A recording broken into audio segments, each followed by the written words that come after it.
और बैरूनी मुल्क वाले आने वाले हैं, मैंने उनको बताया कि मुझे फ़र्क पड़ा, वो लोग आएंगे, मैं इधर लाऊंगी इंशाअल्लाह। तो ये एक बार यही हमने देखा अपनी आंखों से, इनको ये ऐसे नहीं ये आराम जैसे आ ये गया, आई ये है, मेरे साथ आ गए। तो हम इनके साथ हम आएंगे नहीं, हम चलते हैं बस। अभी दुबई के लोग बार बार पूछ रहे हैं कैसे, अभी ये फेसबुक पे देखेंगे। दरवेश का जो फैज़ है ना जी भाईजान, वो रंग और नस्ल का उसकी कैद नहीं है। इसमें कोई पंजाब से है, कोई सिंध बलूचिस्तान से है, कोई अभी ये पश्तून है माशाल्लाह, पेशावर शहर के हैं। तो कहा यह जाता है कि लोग बहुत कम तादाद में ऐसे हैं या बड़ी देर में उनको कहते हैं कि इस बात को मानते हैं कि इस तरह की करामत हो सकती है। ये बहुत बड़ी बात है। मैं उन तमाम नाज़रीन को जो पाकिस्तान में या पाकिस्तान से बाहर देख रहे हैं, मैं गुज़श्ता तकरीबन 10 साल से सरकार जी के आस्थाने पे हाज़िरी दे रहा हूँ। 2009 में पहली दफ़ा मेरी सरकार जी से मुलाकात हुई थी, और मैं जब भी यहाँ पे आया हूँ कभी मैं यहाँ से खाली हाथ नहीं गया। मैंने हर बार, चाहे यहाँ पे हो, खन्ना पुल सरकार जी बैठा करते थे पहले, या बिलावड़ा शरीफ में, हर बार जब भी आया हूँ मैंने 3-4-5 करामात देखी हैं। ऐसे लोग जो व्हील चेयर पर आए हैं, जो स्ट्रेचर पर आए हैं, जिनको यहाँ उठा कर लाया गया वापसी पे, वो अल्लाह के फजल से अपने पाँव पर खड़े होकर यहाँ से गए हैं। बहुत से लोग ऐसे भी थे जो अपने सेंसेस के अंदर नहीं थे, बिल्कुल नीम बेहोशी या बेहोशी की हालत में, या बिल्कुल नीम मुर्दा हालत के अंदर, जहाँ उनके ना हाथ ना पाँव ना जिस्म का कोई अज़ा काम करते थे, लेकिन एकदम से उनके अज़ा काम करने लग गए। अगर कोई स्ट्रेचर पे था तो वो उठ के बैठ गया, कोई अगर बैठा हुआ था तो वो खड़ा होकर चलने लग गया। आज भी यहाँ मैंने बाहर देखा कि एक खातून थी कि जो व्हील चेयर पर आई थी, लेकिन व्हील चेयर से दम होने के बाद सरकार जी ने कहा व्हील चेयर हटा दें, उनको कहा खड़े हो जाएं, वो खड़ी हो गई, उसके बाद फिर अपने पाँव पे चल कर गई। गुज़श्ता हफ्ते भी मैंने ऐसे देखा, और हर बार ऐसा देखा जा रहा है कि बेशुमार मैंने लोग यहाँ पे देखे हैं जो नॉन मुस्लिम्स यहाँ पर आते हैं, सिर्फ मुस्लिम ही नहीं नॉन मुस्लिम्स आते हैं, जिनके अंदर क्रिश्चियंस हैं, हिंदू हैं, सिख हैं, और ऐसे बाज़ लोग मैंने देखे जो सिख थे, जो खुद डॉक्टर्स थे, हकीम थे, और वो अपना दम करवाने यहाँ पर आए होते हैं, अपना इलाज नहीं कर सके, वो अपना नहीं हो सका, तो उनको भी खुदा ताला की ज़ात के ऊपर इतना यकीन और सरकार जी के दम के ऊपर इतना यकीन था, कोई यहाँ पर आए और यहाँ से शिफा पा कर गए हो। तो बुनियादी बात करने की ये है कि आपको अल्लाह के ऊपर यकीन, अल्लाह के कलाम के ऊपर यकीन, और अल्लाह के नबी पाक सल्लल्लाहु अलैहि वसल्लम की शिफात के ऊपर अगर यकीन है, तो फिर अल्लाह के बंदे जो है वलीउल्लाह जो है कि वो उनके जो फैज़ उनको मिला हुआ है नबी पाक सल्लल्लाहु अलैहि वसल्लम के तुफैल, उस फैज़ की निस्बत से जब वो अल्लाह से दुआ करते हैं, दम करते हैं, दुआ करते हैं, तो उससे जो है कि तमाम बीमारियां ख़त्म होती हैं और शिफा मिलती है। और मेरी ये दुआ है कि ये जो फैज़ है सरकार हक़दीब बादशाह की तरफ से, जो यहाँ से लोग अभी करोड़ों की तादाद में लोग फैज़ यहाँ से हासिल कर चुके हैं, कि ये फैज़ जो है वो जारी रहे, और लोग जो है कि वो ना सिर्फ शिफा पाएँ बल्कि हिदायत और सिरात मुस्तकीम जो है उस पर भी उनको अल्लाह चलने की तौफीक दे। अस्सलातु वस्सलामु अलैका या सय्यदी या रसूल अल्लाह व अला आलिका व सहाबिका या सय्यदी या हबीबल्लाह। बस मैं हर सुबह रब से यही दुआ फरमाता हूँ, अल्लाह मेरे पास उसी को भेज जिसके मुकद्दर में अब तूने शफा और करम लिख दी है। मुझे यकीन है कि शफा मन जानिब अल्लाह है, जब वो अपने करम से शफा लिखता है तो फिर किसी जगह पर वो भेजता है, क्योंकि वो एक मेहरबान माँ से 70 गुना ज़्यादा अपने बंधु से मोहब्बत करता है, प्यार करता है। ऐसी जगह पर वो यहाँ पे नहीं भेजता है जिस जगह पर वो राज़ी ना हो। इसलिए आप ये मैं ये यकीन से कहता हूँ कि दरबार अली बिलावड़ा शरीफ पे सूफी बसफ़ा हज़रत क़िबला आलम पीर मुसंजम अली सरकार रहमतुल्लाह अलैह का जो फैज़ है और करम का दरवाज़ा है, ये मेरे खुदा ने ही वहाँ पे करम और मेहरबानी फरमाया। भी मैं देख रहा था, हर रोज़ हर लम्हा मेरे खुदा का करम होता है। किसी इंसान की तारीफ़ तो हो नहीं सकती, अगर इंसान की तारीफ़ की जाए तो इंसान की सिखाई हुई बात जो है वो इंसान तक पैदा पहुँचाई जाए तो इंसान की तारीफ़ है। ये तो रब का कुरान पढ़ के फूकते हैं, ये रब की तारीफ़ है। मुस्तफ़ा जाने रहमत की तारीफ़ होती है, बंदू की तारीफ़ नहीं है। इसमें मेरा और तेरा किसी को का कमाल नहीं है, ये अल्लाह और अल्लाह के रसूल का करम है।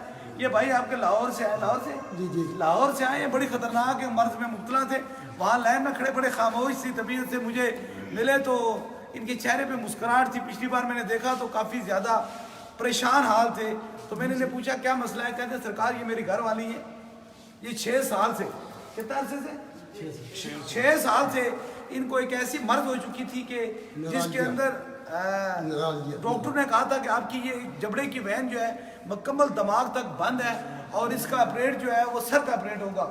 आप जानते हैं कि सर का ऑपरेट जो है वो दुनिया का ख़तरनाक ऑपरेट होता है, और फिर वो ब्रेन का ऑपरेट, और इसके बाद ये ठीक होगी। 6 साल से ये खाना नहीं खा सकती थी, बस हल्का फुल्का पाइप के ज़रिए जो इनके जिस्म में जो खुराक जाती थी या जूसेस जाते थे, तो कहते हैं एक दम करवाया, दूसरे पे दरबार आई जब, तो इन्होंने दूसरे दम जब हुआ तो खुद बैठ के दरबार आलिया बिलावड़ा शरीफ पे लंगर खाए। नारे तकबीर, नारे रिसालत, नारे हैदरी, नारे गौसिया। अब ये कहते हैं कि वो 6 साल से, बड़े मजे की बात है, 6 साल से बोल नहीं सकती थी क्योंकि जबड़ों पर प्रेशर था, जबड़े जो खुल नहीं सकते थे। जबड़े इंसान के खुलते हैं तो जबान खुलती है, और कहते हैं 6 साल के बाद फिर वापस बोली।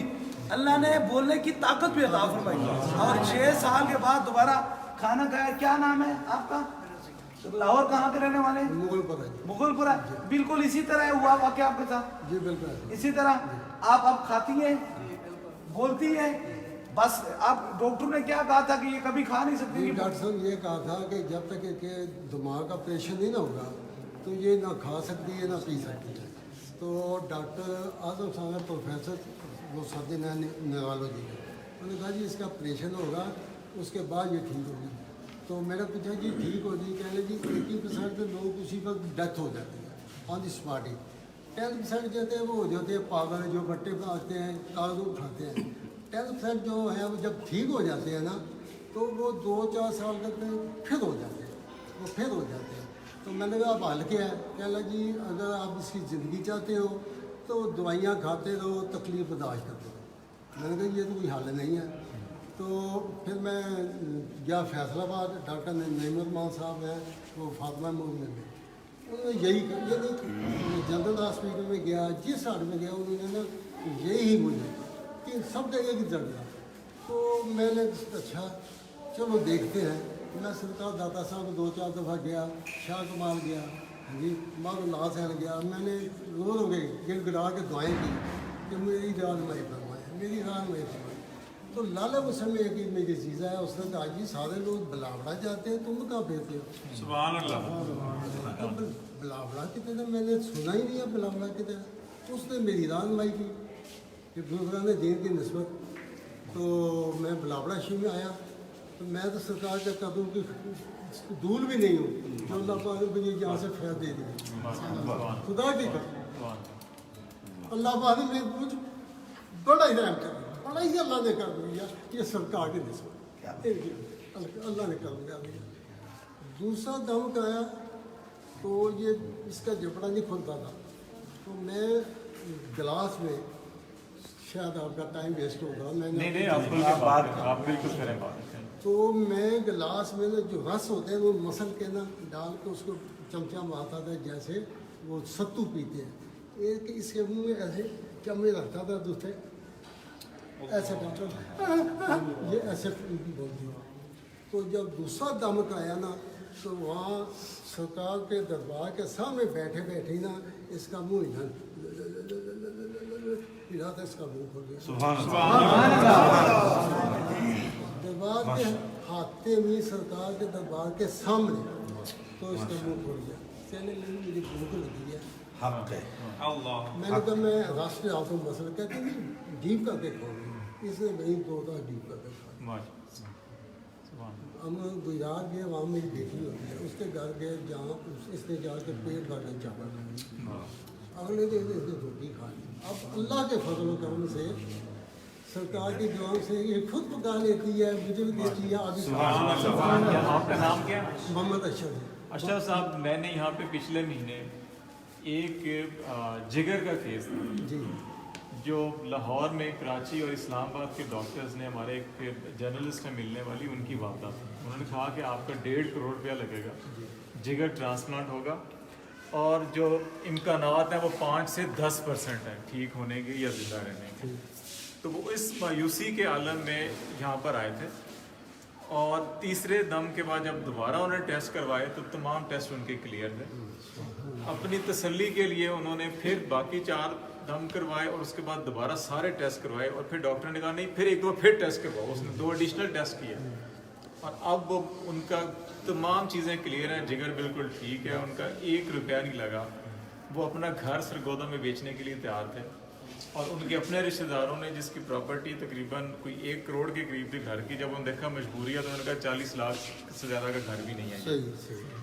اس قسم کی میں نے کرامات دیکھی ہیں یہاں پہ کہ جن کے جگر، جن کے دل، یہاں پہ ایسے لوگ آئے نان مسلم جو انگلینڈ میں، لندن میں ہوتے ہیں، فیس بک کے اوپر، فون کے اوپر ان کا دم ہوا اور وہ بالکل ٹھیک ہو گئے، نان مسلم سکھ. اور وہاں سے پھر انہوں نے فون کیا ماشاءاللہ خالد صاحب، جس طرح آپ یہ بات کر رہے تھے، دیکھیں کہ ان کو فیض کہاں سے ملا اور کیسے ملا. وہ صوفی بصفا حضرت قبلہ عالم پیر مسنجر سرکار رحمۃ اللہ علیہ کے مزار اقدس کے سامنے بیٹھے ہوئے تھے. اس کا مقصد یہ ہے کہ جو اللہ کے ولیوں کے دربار ہوتے ہیں یا ان کی آرام گاہ ہوتی ہیں، وہ آرام فرما رہے ہوتے ہیں، وہ نظر کرم رکھتے ہیں. انشاءاللہ تعالی اس بار بھی جون کے آخری ہفتے میں 22، 23 اور 24 کو بہت بڑا سالانہ اس سے مبارک ہے. اور میں جانتا ہوں کہ اگر بندہ ویسے جائے تو اتنا کرم ہوتا ہے، جب فقیر بلائے تو کتنا کرم ہوتا ہے. اس لیے انشاءاللہ تعالیٰ عرس مبارک ہے. عید کے بعد جو 22، 23 اور 24 کو تمام جو سننے والے عقیدت مند ہیں، جو بڑے سرکار سے محبت کا ایک رشتہ یا دربار علی بلاوڑا شریف سے نسبتوں کا رشتہ رکھتے ہیں، ان کو ضرور یہ ہے پیغام ہے کہ آپ ضرور تشریف لائیں. اور ان آپ کے آنے سے یہ برکت ہوگی کہ آپ کے لیے رب شفائیں وہاں رکھے گا.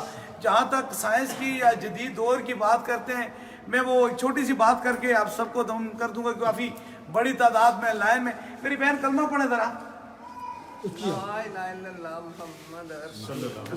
یہ دیکھیں 6 سال کے بعد مصطفیٰ جان رحمت اللہ اور اللہ کا ذکر کیا، کلمہ پڑھا مسلمان، مصطفیٰ کریم کا کلمہ پڑھا. 6 سال بیت چکے، زبان ہی کھل سکی ہوتی 6 سال کے بعد.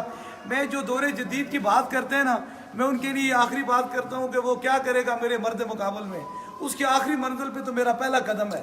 یہ روحانیت جو ہے یہ ان کی آخری منزل، جہاں وہ سائنس ختم ہو جاتی ہے نا، وہاں سے ہم روحانیت شروع کر دیتے ہیں. میں 1 منٹ لوں گا. جیسے یہ کہہ رہے ہیں 40-50 لاکھ یا 1 کروڑ روپیہ مانگتے ہیں، میں تو 65 لاکھ روپیہ لگا کے آیا ہوں. آپ کو پتا ہے میرا ٹرانسپلانٹ ہوا ہے انڈیا پہ، میرے پاس کچھ بھی نہیں رہا تھا.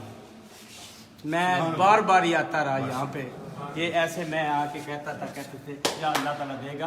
مجھے 65 لاکھ آ گیا میرے. کیا میں تو آپ کو تھوڑا سا دکھا بھی دیتا ہوں. میرے پاس یہ دیکھ لیں 65 لاکھ روپیہ. 65 لاکھ آپ روپیہ. دیکھیں 65 لاکھ روپیہ. اور تکلیف کتنی کاٹی ہے؟ 90 دن انڈیا میں رہا میں. آپ دیکھیں انڈیا میں چلے جاتے ہیں 90 دن وہاں تکلیف کاٹتے رہتے ہیں. آپ کو ہندو ہو مسلمان ہو، اور آپ دیکھیں کتنی نفرت کی نگاہ سے دیکھتے ہیں. اور وہاں کسی مذہب کی کسی مفتی کا کوئی فتویٰ نہیں آتا ہے کہ ہاں یہ شرک ہے یا بدعت ہے. وہاں سارے ٹھیک ہوتے ہیں، لیکن حضور کے کلمے سے اگر ٹھیک ہو جائیں تو وہاں پتہ نہیں بدعت کی طرف جاتے ہیں. سبحان اللہ، سبحان اللہ. میں تو صرف اس بات کو یا پوری دنیا میں کروڑوں لوگوں کو یہ کہتا ہوں، یہ بدعت یہ شرک نہیں ہے، بخیلی ہے. بخل اور بخل جو ہے نا، بخل جو ہے وہ شیطان کی صفت ہے. شیطان کی جو پہلی صفت ہے نا وہ بخیلی ہے. کیونکہ جس دل کے اندر شیطان بستا ہے نا وہاں بخل ہو جاتا ہے، اور جس دل کے اندر رب بستا ہے تو وہاں محبت شروع ہو جاتی ہے. تو اس لیے فقیروں کے آستانے نہ شرک کے ہوتے ہیں نہ بدعت کے ہوتے ہیں، بلکہ محبت والوں کے ہوتے ہیں. اب وہ جو محبت والے کے لوگوں کے ہوتے ہیں نا، ان کے دروازے نہ ماننے والوں نے تو سارا کچھ دیکھنے کے باوجود نہ مانا ہے. بس دعا فرماتا ہوں اللہ جسے ہدایت سے خالی اسے ہدایت نصیب فرما، اور جو ہدایت پر ہے اسے شفاعت عطا فرما. بس یہی پوری دنیا میں یہی پیغام ہے. اس پیغام کو یہ آپ کی سماعتوں کی نظر ہر روز دیکھتا ہوں. دیکھنے کے بعد اس نتیجے میں پہنچتا ہوں کہ کئی لوگ آنکھیں کھل کے، آپ دیکھیں نا رات ہے، اندھیری رات ہے، اس کو روشنی کرنے کے لیے ہمیں کچھ چراغاں چاہیے، کچھ روشن چاہیے. اگر اندھیری رات میں ہمیں چراغوں سے روشنی ملتی ہے نا تو ہم بغیر وجہ سے مان لینا چاہیے. آنکھیں اگر ہماری ہیں تو بغیر وجہ سے مان لینا چاہیے. اس لیے وہ کچھ لوگ ایسے ہوتے ہیں جو چمگادڑ کی مثال کی طرح ہوتے ہیں، جو سورج کے سامنے بھی آنکھیں بند کر کے کھڑے رہتے ہیں. کہتے ہیں اب ہم نے اندھیرا ہی دیکھنا ہے. تو اگر سورج کے سامنے کو آنکھیں بند کر کے کھڑا ہے تو کھڑا ہے، اس کی اپنی مرضی ہے. جس کو رب نے شفاعت دینی ہے اس کو رب بھیج ہی دے گا، بھیج دے گا. اس عقیدے سے اللہ پاک ہمیں ہدایت نصیب فرمائے، کرم فرمائے. لیکن میں تقاضا انسانیت، آج درد دل، ایک انسان ہونے کے ناطے سے میرا پیغام ہے کہ انسان اس وقت تک مسلمان نہیں بنتا جس وقت اس کے دل کے اندر درد دل ہے. درد دل بہت بڑی چیز ہے، اور درد دل ہی ہمیں اللہ اور اللہ کے رسول کی پہچان دلاتا ہے. اگر جس دل کے اندر درد دل نہیں ہے نا اس کے دل کے اندر خدا نہیں ہے. تو جب انسان درد دل کرتا ہے نا, آپ یہ ہاسپٹل میں جاتے کتنے پیسے خرچ کرتے, کیا ہوتا, گھر ختم ہوتا, پیسہ ضائع ہوتا, مزدوری ہوتی. اگر ان کو دیکھ کے نا تو ہزاروں لوگوں کو یہ سمجھ ہونی چاہیے کہ جس کو اللہ بچانا چاہتا ہے اسے کوئی مار نہیں سکتا, اور جسے اللہ نہیں مارتا ہے اسے کوئی بچا نہیں سکتا. اس لیے ان سبھی لوگوں کو میرا رب بچاتا ہے. آمین آمین آمین آمین آمین آمین آمین.